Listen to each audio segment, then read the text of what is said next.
Salam dan bahagia, Bapak Ibu guru hebat. Perkenalkan, nama saya Jamalia CWA SSI dari SMP Katolik Sint Pianesoet dalam guru penggerak angkatan 11. Pada video ini saya akan memberikan kesimpulan dan refleksi tentang pemikiran Ki Hajar Dewantara, materi koneksi antar materi. Yang pertama yaitu sebelum mempelajari modul 1.1 refleksi filosofis pendidikan nasional. Sebelum mempelajari modul 1.1 refleksi filosofi pendidikan nasional yang intinya menjabarkan tentang pemikiran Ki Hajar Dewantara. Pembelajaran yang saya lakukan di sekolah yaitu yang pertama, saya masih berpusat pada guru di mana murid hanya sebagai objek pembelajaran saja. Saya terlalu mendominasi pembelajaran atau teacher center dalam pembelajaran, khususnya pembelajaran materi IPA fisika. Saya juga terlalu banyak berceramah dan ada beberapa siswa yang hanya duduk diam dan mendengarkan. Yang kedua, pembelajaran terfokus pada ketercapaian materi dan PPN atau mengutamakan aspek kognitif anak saja.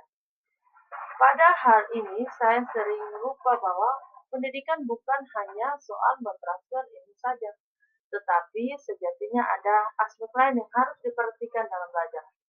Di sini biasanya saya hanya melihat nilai murid dari aspek kognitif saja, misalnya saat mereka mengerjakan soal berupa tugas atau penilaian harian.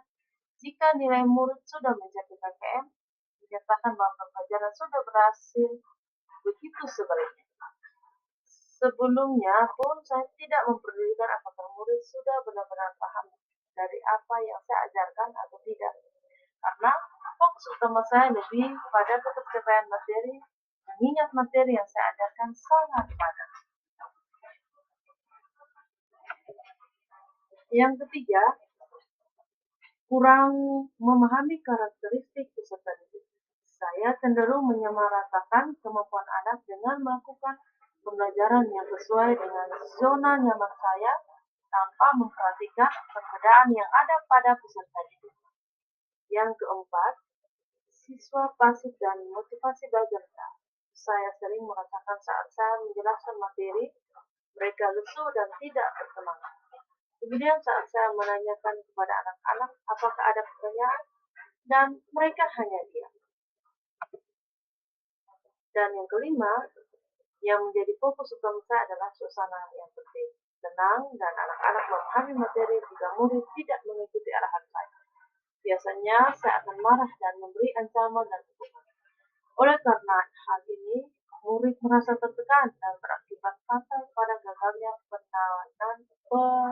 penanaman karakter dan pencapaian kompetensi mereka, sehingga saya pun sering merasa gagal dan mengeluh jika banyak murid yang tidak tertarik.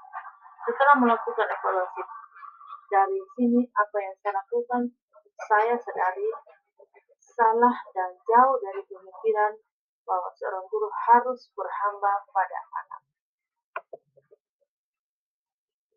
Poin yang kedua, poin B, filosofi pemikiran Ki Hajar Dewantara.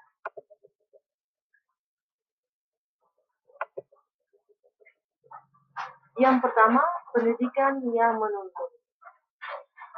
Tujuan pendidikan adalah menuntun segala kodrat yang ada pada anak-anak, agar mereka dapat mencapai keselamatan dan kebahagiaan yang setinggi-tingginya, baik sebagai manusia maupun sebagai anggota masyarakat. Dalam proses menuntun, anak diberi kebebasan, namun pendidik harus bisa menjadi pamong dalam memberi tuntunan dan arahan agar anak tidak kehilangan arah dan membahayakan diri. Seorang pamong dapat memberikan tuntunan agar anak dapat menemukan kemerdekaannya dalam belajar. Anak juga secara sadar memahami bahwa kemerdekaan dirinya juga mempengaruhi kemerdekaan anak lainnya. Oleh sebab itu, tuntunan seorang guru mampu mengelola dirinya untuk hidup bersama dengan orang lain. atau menjadi manusia dan anggota masyarakat. Yang kedua, pendidikan sesuai kodrat alam. Ki Hajar Dewantara menjelaskan bahwa dasar pendidikan anak berhubungan dengan kodrat alam dan kodrat zaman. Kodrat alam berkaitan dengan sifat dan bentuk lingkungan di mana anak berada, sedangkan kodrat zaman berkaitan dengan isi dan irama. KHD hendak mengingatkan pendidikan bahwa pendidikan anak sejatinya menuntun anak mencapai kekuatan belajar sesuai dengan alam dan zaman. Bila melihat dari kodrat zaman, pendidikan saat ini menekankan pada kemampuan anak untuk memiliki keterampilan abad ke-21. Sedangkan dalam memaknai kodrat alam, maka pendidikan harus disesuaikan dengan konteks lokal sosial budaya murid setempat. Murid Indonesia Barat tentu memiliki karakteristik yang berbeda dengan murid Indonesia Timur, Indonesia Tengah, dan Indonesia Timur. Yang ketiga, pendidikan yang memerdekakan dan menghamba pada anak. Pendidikan yang memerdekakan menurut Ki Hajar Dewantara adalah suatu proses pendidikan yang meletakkan unsur kebebasan anak didik untuk mengatur dirinya sendiri, bertumbuh kembang menurut kodratnya secara lahiriah dan batiniah. Pendidikan harus berorientasi pada murid sehingga pendidikan harus berhamba atau melayani dengan sepenuh hati kepada anak. Poin yang ketiga atau poin yang C, pemikiran dan perilaku yang berubah setelah mempelajari modul 1.1. Refleksi filosofi pendidikan nasional.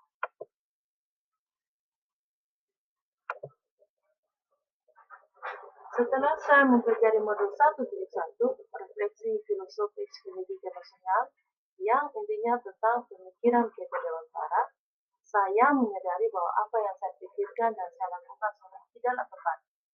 Seharusnya saya melakukan proses pembelajaran secara menyeluruh, bukan hanya aspek kognitif saja, namun juga efektif psikomotor, spiritual, sosial, dan murid harusnya saya dukung pada porsinya, yaitu bukan sebagai objek pembelajaran, melainkan subjek pembelajaran, yang artinya murid memiliki kebebasan berekspresi, mengemukakan pendapat, dan berkreasi sesuai dengan metode atau model pembelajaran yang dibiarkan.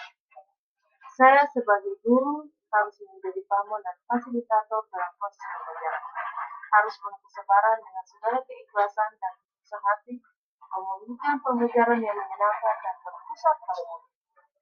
Selain itu, saya sebagai guru harus memberi karakteristik murid karena setiap anak dilahirkan unik dengan kelebihan dan kekurangannya masing-masing. Saya harus menghargai setiap karakter murid dengan memberikan kesempatan untuk mereka tumbuh sesuai dengan kodrat.